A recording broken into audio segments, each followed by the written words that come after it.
Page number 142 question number 13 class 10th का question है।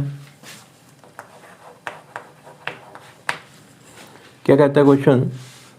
And as observe from the top of the 75 metre high lighthouse from a sea level, the angle of depression of the two ships are 30 degree and 45 degree.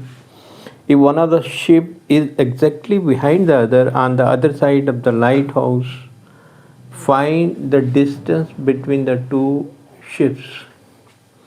If one ship is exactly behind the other on the same side of lighthouse.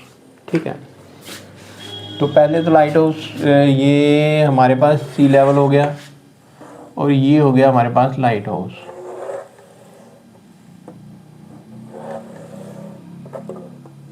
ठीक है, ये light house में ये इसकी light house की gallery हो गई।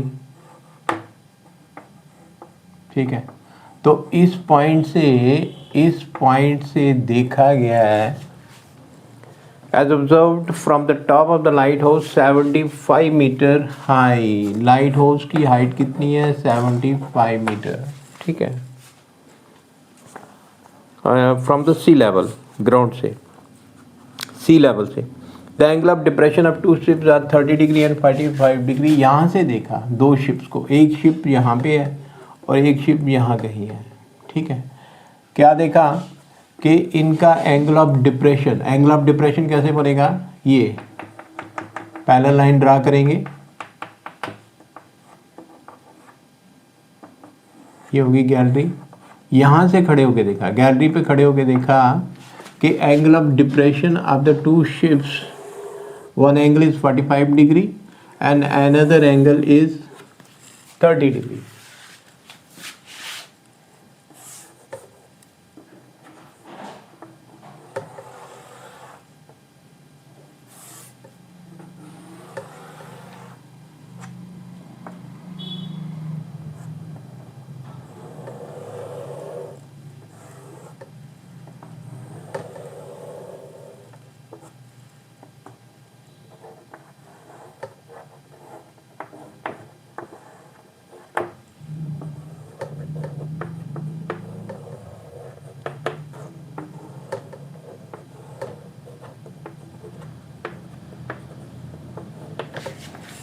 ये लाइट हाउस है, यहाँ पे लाइट हाउस पे खड़े होकर देखा ये।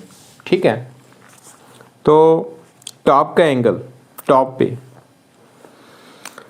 फिर से पढ़ देता हूँ। As observed from the top of the 75 metre lighthouse from the sea level, the angle of depression of the two ships are 30 degree and 45 degree respectively. Angle of depression of the two, यहाँ ये point हो गया, ये हो गया इसका top. ठीक है, अब एक angle 45 degree, angle of depression of the two ships are 30 degree. ये पहले छोटा वाला एंगल 30 डिग्री, तो ये वाला डिस्टेंस लंबा हो जाएगा। ठीक है, अब दूसरा एंगल यहाँ से, ये एंगल 45 डिग्री, तो ये एंगल भी 45 डिग्री बनेगा क्योंकि ये अल्टरनेट एंगल्स होते हैं। ठीक है, आज सपोज करते हैं कि ए एक शिप है, बी दूसरा शिप है, और ये हमारे पास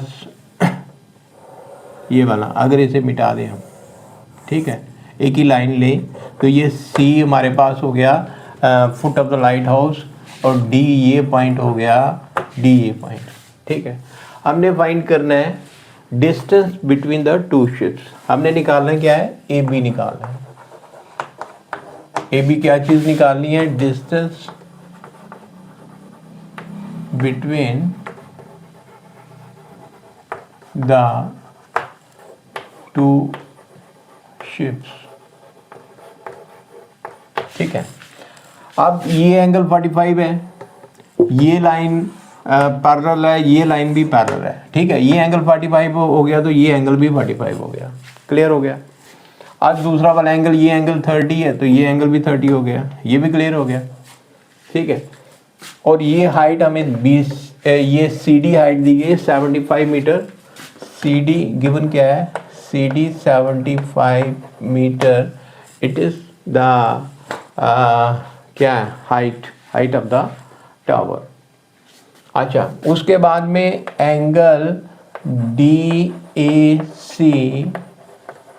30 degree, angle DBC is 45 degree. Clear हो गया।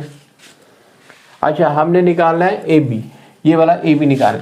अच्छा, अगर ये एंगल 45 है तो ये वाला एंगल, इस ट्राइंगल में ये एंगल भी 45 होगा, है ना। हमें ये भी पता है ट्राइंगल के केस में कि the side opposite to equal angles are equal. तो ये साइड 75 है तो ये वाली साइड भी 75 मीटर होगी। ठीक है, ये वाली साइड निकाल ली। अब हमने AC निकालना। AC बड़ी ट्राइंगल में से आएगा, this side upon this side, and we get the value of AC। जब AC की वैल्यू आएगी तो AC minus BC we get the AB। तो ये हमारे पास था क्वेश्चन। अच्छा, अब ये ट्राइंगल लेते हैं। In triangle BCD, DC that one, या CD, DC upon BC is equal to 1045। ठीक है, और DC कितना है 75, BC फाइंड करना है and 45, so 70 1045 is 1, so BC we can write BC is equal to 75। ये BC हमने निकाल दिया 75। ये ऐसे करो, आप ऐसे करो या सीधे कर लो कि अगर ये एंगल 45 है ये भी 45 होगा, क्योंकि ये एंगल 90 डिग्री है and the side opposite equal angles are equal, therefore this side BC is equal to 75। Clear हो गया। अब हमने क्या निकालना है, ये वाली साइड AC, और बड़ी बड़ी ट्राइंगल लेने पड़ेगी। In triangle ACD, DC upon AC is equal to 1030 degree. ठीक है, अब DC 75 है, AC निकालना है और 1030 की वैल्यू √3 है। क्रॉस मल्टीप्लाई करें, 75 √3 is equal to AC, or we can write AC is equal to 75 √3। अब हमने AC भी निकाल लिया, ये AC निकाल लिया, इट इज़ 75 √3, और BC भी निकाल लिया, इट इज़ इक्वल टू 75। ठीक है, तो दोनों को माइनस कर देंगे तो वी गेट द रिजल्ट। ठीक, देयरफॉर AB निकालना है। AB को लिख सकते हैं AC minus BC, and AC की वैल्यू 75 √3 और उसकी वैल्यू 75 कॉमन निकालेंगे and it is √3 - 1 metre. Therefore the distance between the two ships, दोनों शिप्स का डिस्टेंस कितना आ गया, देयरफॉर डिस्टेंस